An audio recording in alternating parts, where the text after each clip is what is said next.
was a state trooper for 25 years, and through the years, I experienced it all. Or at least that's what I thought at the time. This happened quite a few years back. I was on night patrol on an interstate at about 4:30 a.m. Now, I don't know if you guys know what the show Cops is, but basically it's where cameramen would follow around real cops, filming everything that goes down. The episodes would consist of a compilation of the most interesting clips. The show's insanely popular, but unfortunately nowadays new episodes are no longer made. Back then, however, I was lucky enough to actually be featured on the show. Even though I didn't show up in many episodes, I still thought it was really cool. This night was one of the nights I had a cameraman following me around for the show. I remember his name was Joe, and was honestly a pretty down-to-earth guy. Anyway, I would usually have my car parked near a bush to hide myself from the view of oncoming speeding cars, but at this hour, I didn't really ever try to hide too much. I remember we were just driving down the interstate. Now, I didn't work in the best area. There were a decent amount of abandoned buildings visible from the road, and because of this, I adopted into my nightly routine to enter the parking lots of them, as they were hotspots for drug activity. One in particular was an abandoned gas station building. The exit for it was coming up, so I figured I might as well check it out. Joe started filming, and as we pulled up, we could both clearly see a flashlight moving around in the building. I pulled into the parking lot and put the car in park. At this point, I was almost positive some sort of drug deal was going on inside, as I could still see the flashlight moving around. But a part of me hesitated, as there were no other cars in the parking lot. I also realized if there was a drug deal going on, there would have been at least 2 flashlights visible from the outside of the building. I figured either way I'd have to investigate. I went over to the cruiser's speaker, yelling out police and explaining how whoever was inside needed to exit the building immediately. Though, right as I did this, the flashlight from inside turned off. It was now eerily silent. I decided I'd have no choice but to enter the building and to get whoever was inside to leave. So I did. I got out of the cruiser and proceeded to walk towards the wide open front door with Joe and his camera not far behind me. As I approached, I couldn't help but notice a terrible smell. It was as if an animal died in there and had been in there for at least a week. I peeked inside with my flashlight, once again yelling out police. Now, this gas station was small, so any sound could pretty much be heard from anywhere in the building. I stayed quiet for a second, just listening. That's when I swear I could hear what sounded like something being dragged across the floor from the other side of the building. "Who's there?" I got no response. I walked inside the building, and in one of the back rooms I could see what looked like a figure. I shined my flashlight in the figure's direction, but right as I did, whoever it was bolted and eventually left through a back exit. I started chasing after the guy, but as soon as I exited the same back exit, I didn't see anything. Almost the whole area was surrounded by a cornfield, so there was no way I was going to find this guy. But I figured I had to try. I ran out in some random direction, but stopped only after a few seconds, realizing it was pointless. Defeated, and still confused as to why the guy ran, Joe and I went back to the gas station. But what we found left behind made it perfectly clear. There, in the back room, we found the lifeless remains of a dead body. I immediately called for backup, explaining the situation. Unfortunately, the guy responsible was never found, and the body itself couldn't be identified. For obvious reasons, what we caught on video that night was never used in the final show.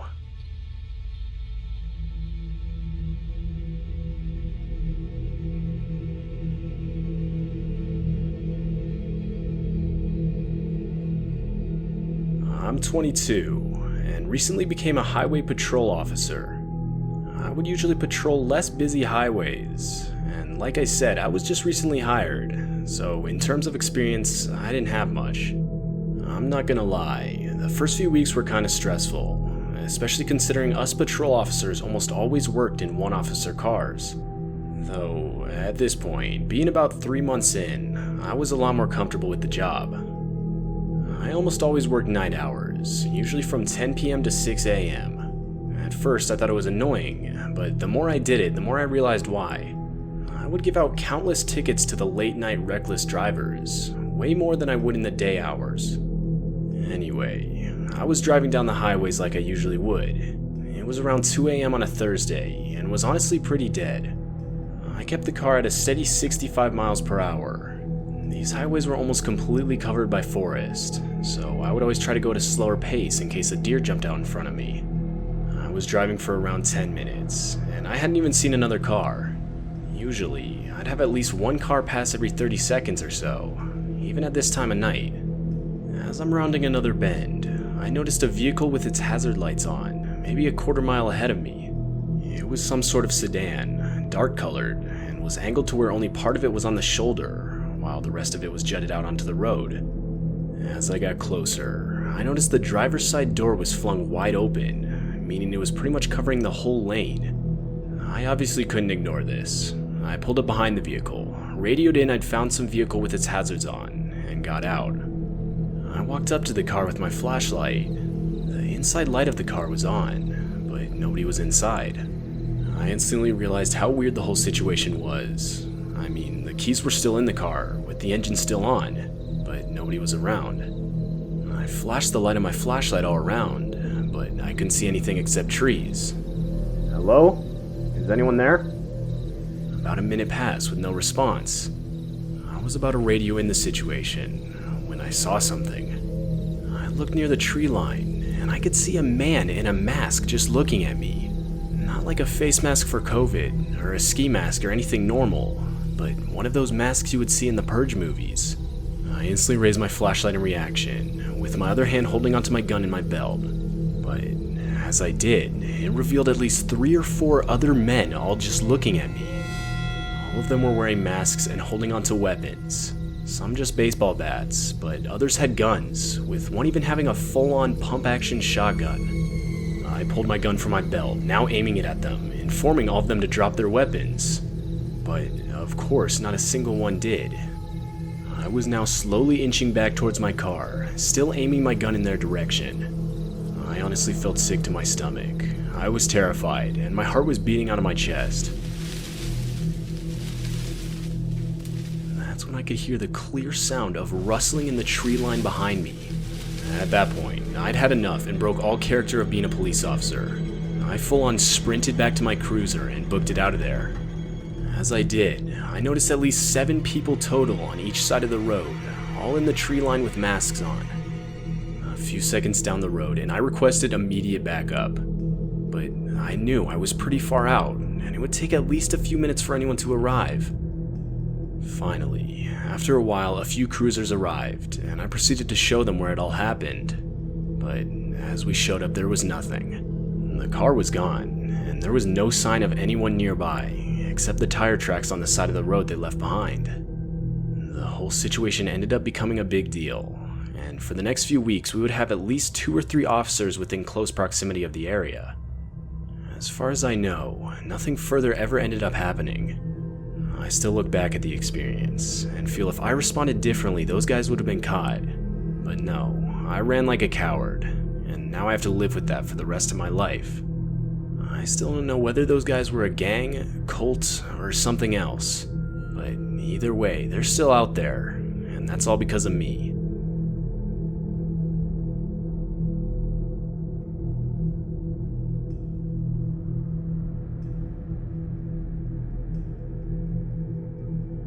When I was 17, my mom had a job that required her to be out of town a lot. And because of this, my dad would often take me out to eat for a good part of my teen years.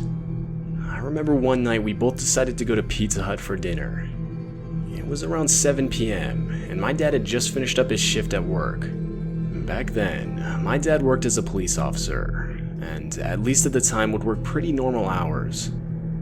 Anyways, we went to Pizza Hut and got our usual. On our way back home, I remember we were pretty deep into a conversation, though I don't remember what it was about. After a while, I noticed my dad wasn't really responding anymore. We were fairly close to our house, but still on main roads before we needed to turn into our neighborhood. At first, I thought he just lost interest, but I glanced across and noticed he was permanently looking in the rearview mirror. I asked him what was up, and he mentioned how the car behind us had been following us ever since we left the Pizza Hut parking lot. I remember glancing behind us, and sure enough, some blacked-out SUV was tailgating us. My dad mentioned how we needed to verify if this car was actually following us. He proceeded to pull into the next street and do a few turns just to get back onto the main road. I will never forget that feeling, that sinking feeling, as I watched the car sharply turn back behind ours. Now, it was around 9 p.m. on a weekday, so there weren't that many cars on the road. The car behind us then put its high beams on, and at that point my dad was completely focused. He had fully shut me out, putting all his attention into losing whoever was following us. A few minutes of this went by, when he told me to grab his phone from his pocket, call someone in his contacts, and put it on speaker. My hands were shaking at this point. I could barely press the buttons. I remember a cheerful voice answered, but before the guy could say anything else, my dad quickly summarized the situation. There was a pause, and I could hear voices speaking in the background, along with radio beeping sounds. My dad was yelling at me to keep naming the streets we were on to the guy on the phone, as at that point my dad was still randomly turning down different streets, trying to lose the car behind us. Okay, turn into Tesco Car Park. It's coming up on your left. We've got 3 response vehicles coming in from the other direction. My dad responded, and as we swung into the near empty car park with the car behind us still in close pursuit, blue and red lights quickly surrounded us in what felt like all directions. The sound of sirens was deafening. My dad bolted out of the car and ran in some direction. After a few minutes of shouting, the driver's side door swung open. My dad got in and calmly started driving away. As we turned around in the car park, back towards the entrance, I could see the police surrounding the vehicle that had been following us, and 3 men in what looked like to be their late 20s were handcuffed leaning over the car. On our way home, my dad told me everything. He explained that he was on a drugs team that dealt with the interception of large shipments of drugs that were being transferred across the country, something I hadn't known until that point. He continued by saying people would lose a lot of money when they were caught, and some didn't like that, which sometimes resulted in specific officers being targeted. My dad would quit his job as a police officer a few years later, though he admits this was by far his most disturbing experience, especially considering I was along to witness it.